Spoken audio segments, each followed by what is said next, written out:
this webinar, part of the series Humanizing the Classroom, the value of human connection and relationship in education. Today's facilitator is Dr. Karen Robinson. I'm going to read a little bit about her. She holds a Doctor of Philosophy in Industrial Organizational Psychology, as well as a Master's of Science in Clinical and Organizational Psychology.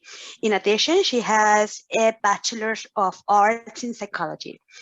Dr. Robinson has conducted postgraduate research in diversity and leadership, assessment of individual and team dynamics in the workplace, and several other areas of motivation and engagement at work. So thank you so much, Professor Robinson, for facilitating this session, and the floor is yours. Thank you so much for the introduction, and thank you all for joining this morning. As I was just saying earlier, this is a topic that's near and dear to my heart, and I'm very excited to be able to talk about this with you all this morning. Humanizing the classroom, I think has always been important and always been something that we've recognized generally from a psychology point of view, an education point of view, but even in the midst of the dynamics of the past year and a half, I think even more important as we look at it, certainly in application of the workplace, but also even more important as we talk about more themes of diversity and inclusion in education. So very excited to be here. Shout out and thank you to the Light Center for always sponsoring wonderful content for us as professors to continue to learn and grow. And so for the agenda today, kind of three areas that we'll be talking about. So one, we'll kind of talk a little bit about what does it mean to humanize the classroom. When we say that phrase, what are we really talking about, and how does that really operationalize itself in the classroom? We'll talk about a little bit of why it's important, both from kind of a psychology point of view in terms of understanding human behavior, human motivation, but also specific to what the research tells us about the impact to our students and the impact to the classroom and the university as well by incorporating some of these techniques. And then we'll talk about really simple and easy ways to incorporate humanization or incorporating some of these ideas into your classroom, because it is really quite simple, and there's really very small changes that you can make as a professor to address some of these issues in your classroom.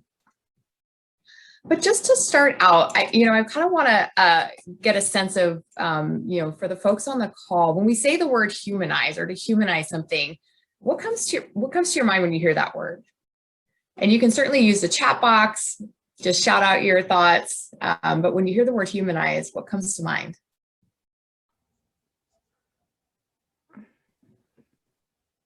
Working with people. Right, working with people, very.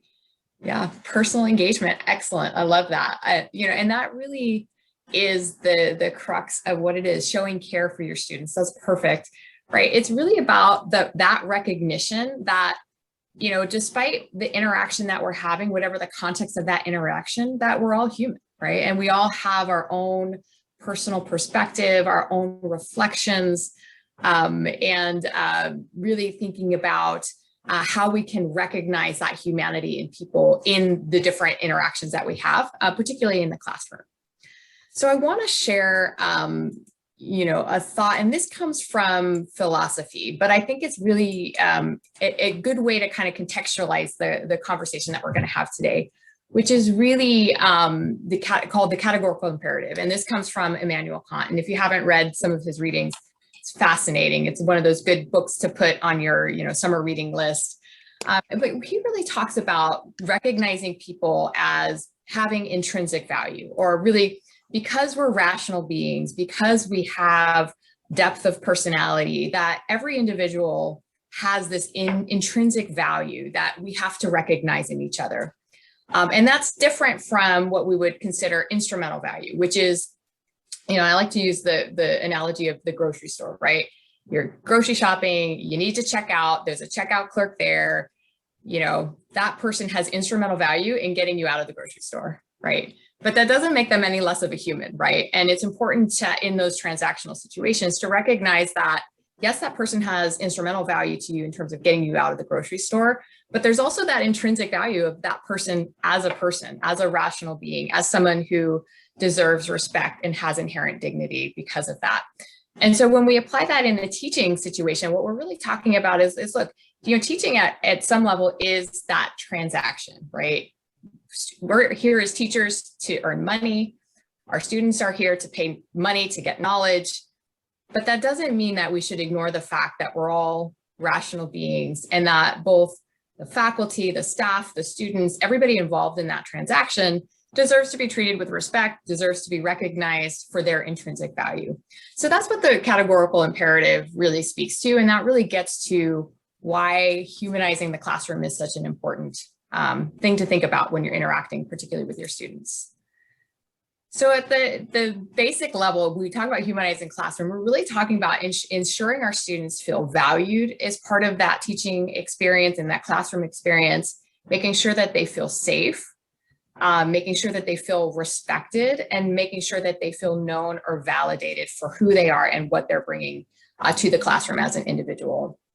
So it's really about recognizing those basic human needs that really help all students be successful and reach that full potential that we as teachers are trying to help them achieve.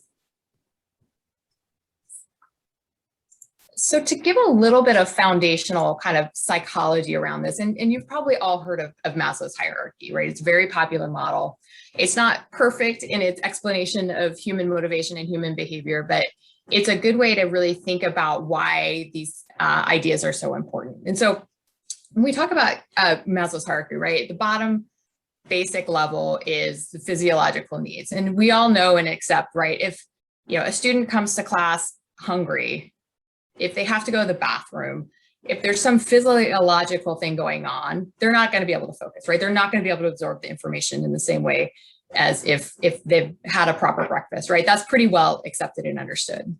And then we talk about the next level, which is really about humanizing the classroom, right? So we talk about them feeling safe, the ability to show up as who they are, that feeling of belongingness, that they belong there, right? And I know at Westcliff, we have a lot of first generation students that may struggle with that. Do they really feel like they belong there? And if we're able to address some of those safety issues, safety concerns, if we're able to address that sense of belonging, that they should be there, that they belong there, and then we can start to really address that level of esteem where they feel like they have that ability to truly engage in the learning, truly understand, and have the confidence to do so.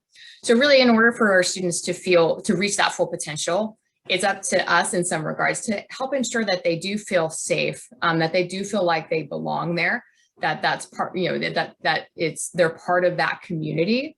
And then that's where we can help them develop that esteem and that confidence for learning.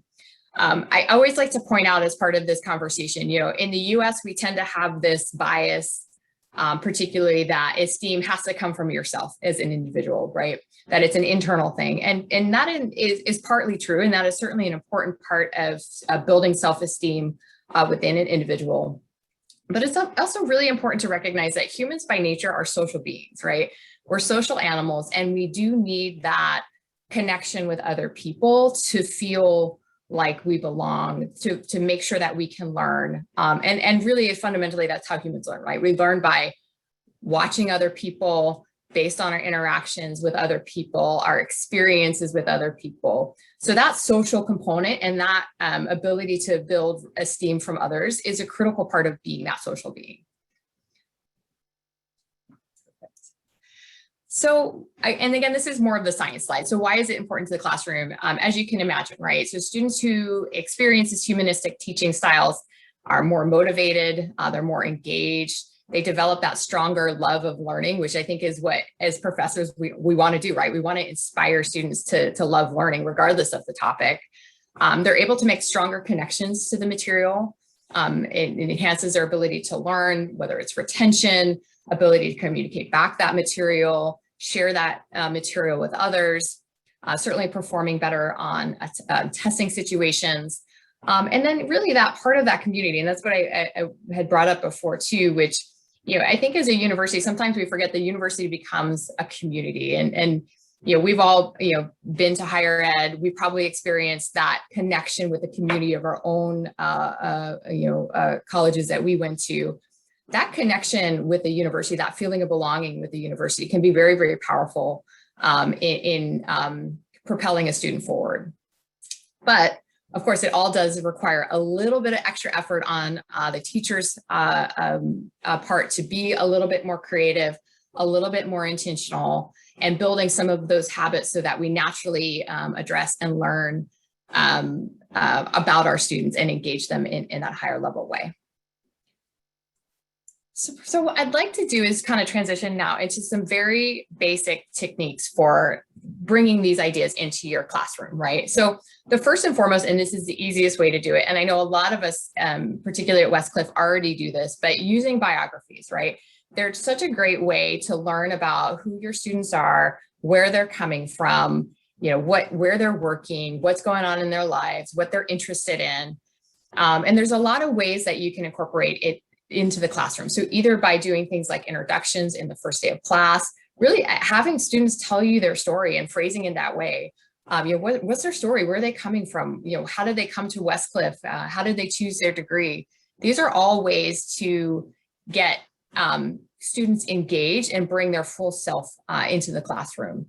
And I always like to say, you know, my personal technique, you know, when we're going through an introductory activity, I'm taking a lot of notes on every student so that I can make sure as we go through the course of the session, I can reflect back. So I can remember, hey, I know this student is interested in this activity, or they work here, or, you know, they've got kids, or whatever is going on in their lives that we can incorporate into the conversation and the dialogue later in the class as it's relevant.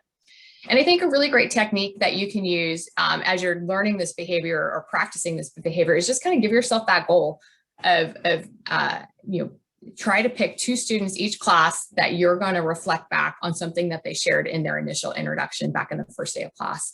That will show the student that you were paying attention, that you understood, that you were interested in what they were saying at the time, and it helps create that broader connection for that student. Certainly using icebreakers at the start of the class, that can be, you know, it's great when you can find those questions that are relevant both to the personal side of the student as well as their education, you know, why they're in their field of study, you know, how did they come to Westcliff, you know, talking about different news stories as it relates to the classroom content and how that reflects on them personally. All of those ways are great ways just to get to know people a little bit better and bring that full self into the classroom.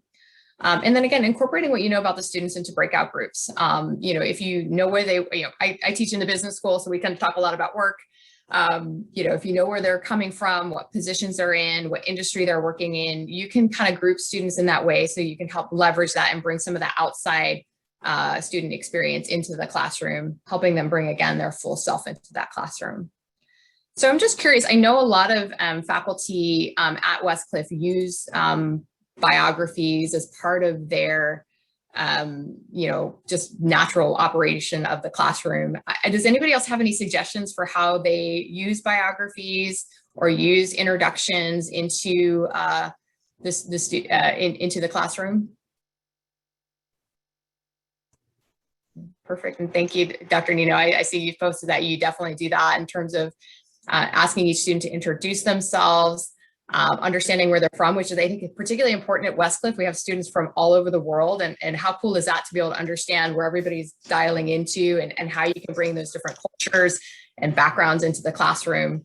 Educational background is absolutely critical as well. Understanding, you know, what that, you know, students have studied before, how you can leverage some of those in the discussions, all great stuff. Thank you for sharing. Anybody else? As I am making points about items, I refer it back to the students, what they do, where they worked, and how it would be used in that situation. Yeah, absolutely. That's a great example, Jim. I think, you know, being able to remember like where students are working or where they're, you know, volunteering or what hobbies they have, and incorporating that into the concepts in the discussion is a great technique. Oh, I can't remember anything. I write it down. You got to write down. I too. If you see my desk here, it's covered with notes. Yeah, you got to write everything down. And that's important too, is finding that technique that works for you, right? Perfect. Great. And thank you, Mary, for sharing. I think using an icebreaker, again, is really a great way. And if you can find those ways you mentioned to connect it back to the prior week's learning, bringing it in as an initial discussion, I always like to ask too, how have students incorporated their learning in the past week, and share a little bit, either in their personal lives or in their working lives or education lives. All really, really great. Dr. Karen, may I just add one point? It is Yes, this of course. is what I mentioned. This is always I do in my first meeting with the student. But in every meeting, every week, we meet 8 weeks, right? 8 times with the students. So every meeting, I start to ask them a question: what went well during the week or weekend? How they spend their time? What the successful stories they experience they would like to share with us? Might be concern, just we share. And I agree with you. We try to build more community as Westcliff, and as well as a class within the class itself, by engaging them, share with them all their concerns, successful, mine as well. This is what I do. Thank you. Yeah, and that's a wonderful, wonderful example, because you're really tapping into how are they feeling about this, right? And what do they think went well, and I think that's a really great way for validating their experience and giving them permission to share what they're experiencing. So that's wonderful. And Alan, I saw your example too of having students bring in articles. That's a wonderful way as well to have students find a connection point on their own for what they've learned and how they've applied it and how they make it relevant to their own lives. So perfect. Thank you so much. So many great ideas. I hope we're able to save the chat and share that out. I don't know if we can do that or not, but there's a lot of great ideas coming in on the chat. Another point that I wanted to bring up as part of humanizing the classroom, and I know we all inherently try to do this, but sometimes we're in a rush or things just get busy.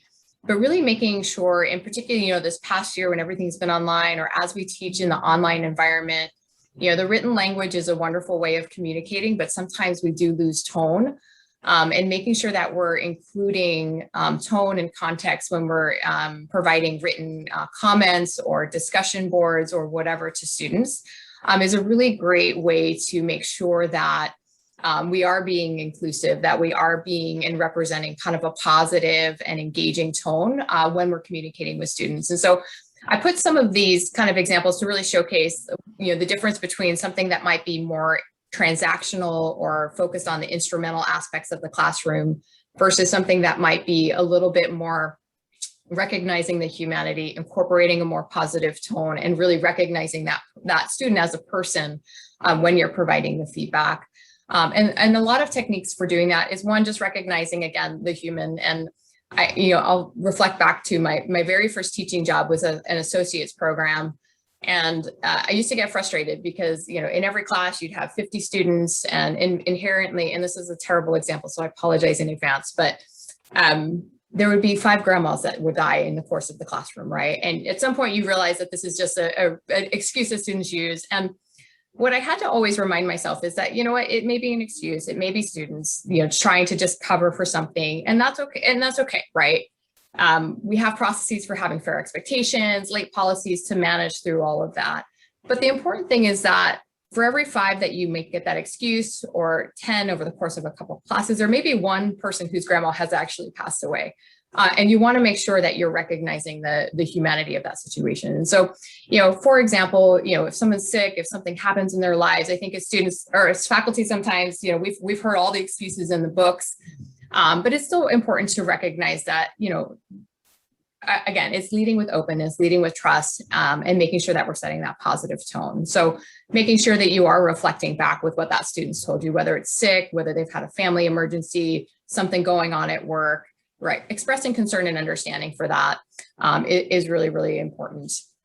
And for example, making sure that we're reflecting back to prior week's work, that we're connecting that thread so that we see the improvement, that we encourage that improvement from week to week, and that we're incorporating that broader perspective in our feedback. So hopefully that makes sense. Couple other things just in terms of, the classroom, and it gets back to the importance of recognizing the community aspect of learning, and how that community aspect can really help enhance a student's learning, a student's experience. And again, that not only can certainly support the student in their journey and their education, but also reflects back on the university in terms of their perspective of the university, building out that broader community, which I know Westcliff in particular is super passionate about engaging with the community, supporting the broader community as well.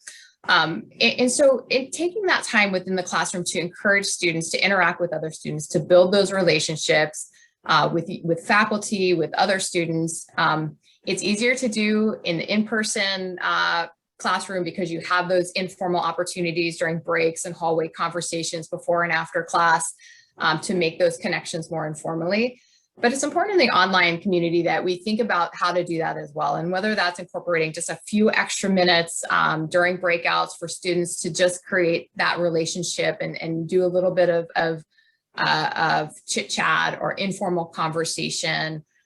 Trying, certainly mixing up breakout groups, if you do a lot of breakout groups within your class, mixing students up either randomly or intentionally, as we talked about before, putting students together that have shared interests or shared experiences that they might be able to have a discussion around.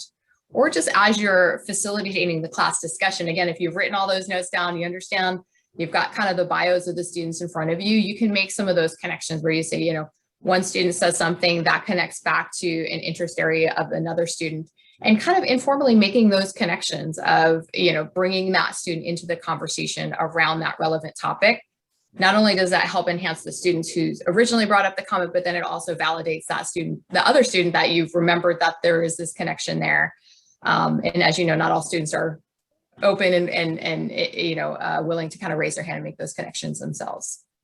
And certainly team projects are a great way to do that. I know those are not without their challenges as well, and students have a love-hate relationship with team projects, but it is really a nice way to build those relationships. And certainly, again, being human is being able to work as a team and being a social being. So it's a nice way for building those skills as well. So we were going to do a little bit of a breakout, and I kind of knew going in that we weren't going to have time to do this. So this is ultimately going to become a homework assignment, but certainly if you have thoughts or ideas on this now, I'd love to just, raise your hand or throw them in the chat box as well. But really, it's important as faculty that we think about how we can model these behaviors in the class. So we can kind of popcorn it right now, or if somebody has thoughts on it, but if not, let's take this as a homework assignment to just think about one way, if you're currently teaching a session or in your next session that you're going to teach, about how you can model humanization or humanizing the classroom with your students. So I'll see if anybody had anything in the chat, but here's some ways just to that I like to think about, again, really thinking about yourself as a model, right? And as we talked about before, students learn best by watching others. People learn best by watching others. That modeling is part of how social beings learn, right? So, and I always say, like, we always say as professors, use the chat. Well, make sure you're using the chat when you're teaching the class to facilitate the discussion. Probably haven't been good about that myself during this session. My keyboard's too far away. But that's a great way to encourage students and make it safe to use the chat. It's always hard to be the first one that posts something. So it's nice just to get in there first and start posting something and asking a question.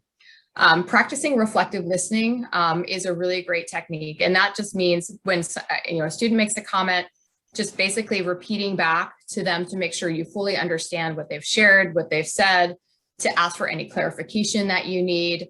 And that's a way to really validate that the student has been heard, right? And somebody understands what they're saying, that their point of view. So, and if it's not clear, asking those clarifying questions to make sure that the student can express what they're trying to say.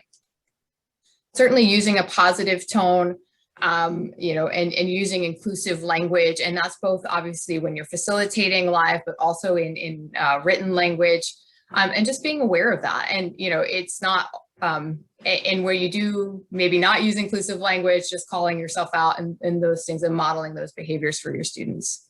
And again, really promoting that sense of community in the classroom, right? For that 8 weeks, you're really a team, you're a group of people coming together, and that's naturally for humans a social interaction, for better or for worse. And so recognizing that there's community there, that there's a social aspect there, and really helping make that a positive social interaction for your students. And then, of course, watching out for bias is something that's, as humans, we all have bias. You can't not have bias. So just being aware of your own biases and what you bring, what biases you're bringing into the classroom is just particularly important. So one, just admit that you don't see all students equally. It goes beyond stereotypes. It's just part of human nature. So recognizing that, thinking about that as you interact with your students and reflecting on it is the best way to make sure you're addressing any biases that you're bringing to the table. And pushing yourself to get to know students personally is also a great way for overcoming some of those biases. So understanding who they are, kind of the why behind their strengths and weaknesses. I know particularly for those of us who have taught for a while, you've heard it all, you've seen it all. And it's a little bit dangerous to make kind of generalizations or stereotypes about students. So pushing yourself to get beyond those initial first impressions, to understand who that student is personally and individually, and helping them really be successful in being their best self. And that's really our role as faculty, right? Is to, yes, impart knowledge, but helping them be the best learner they can be, the best person they can be. And we can't do that if we don't understand who that person is.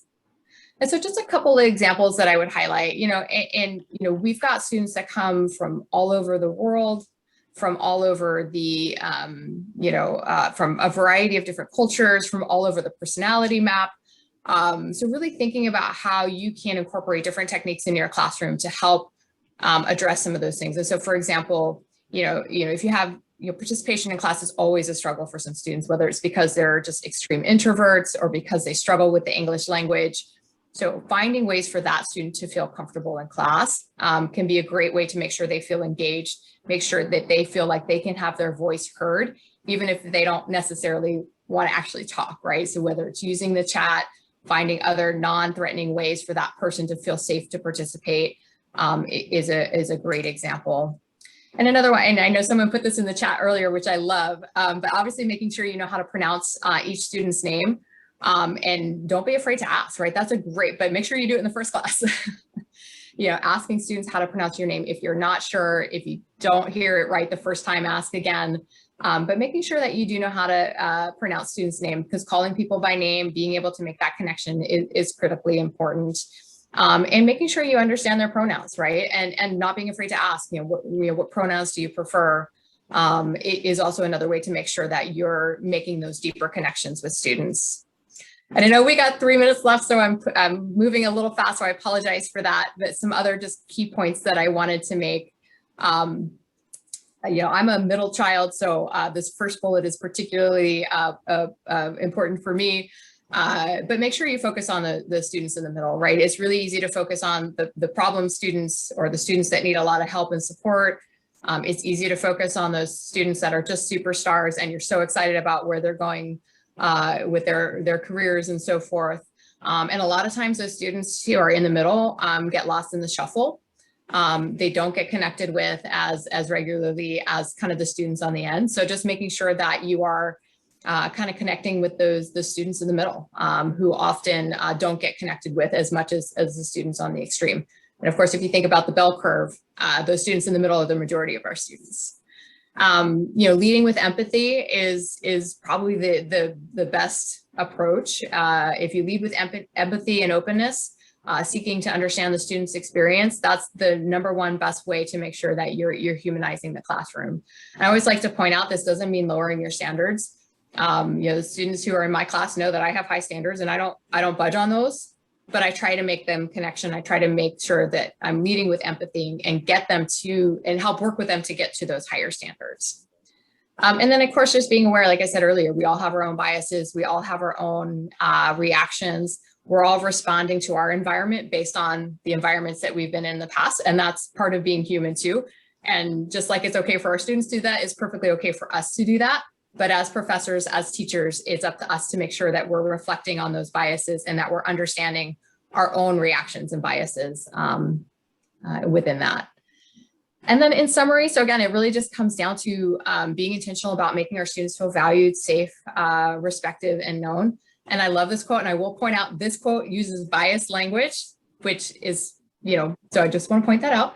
But I do like that in terms of just making sure that you recognize others' perspective. You don't have to agree with their experiences, their feelings, their perspective, but it's important that you seek to understand. And again, it's leading with empathy and openness to make sure that everybody feels heard and understood.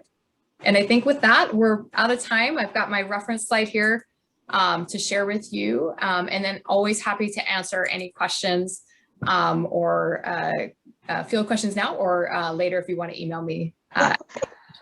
We actually have a couple of minutes. We can take a couple of minutes for participants if they have any questions for Dr. Robinson.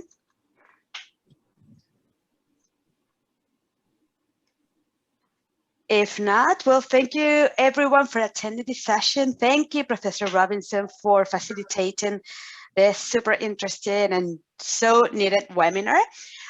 Please, I just left 2 links for you to complete, 2 forms, one to complete your professional development activities for the 2021, and a second one just to hear your voice and to listen to your opinion concerning the Light Center webinars, especially this one. So thank you so much for attending.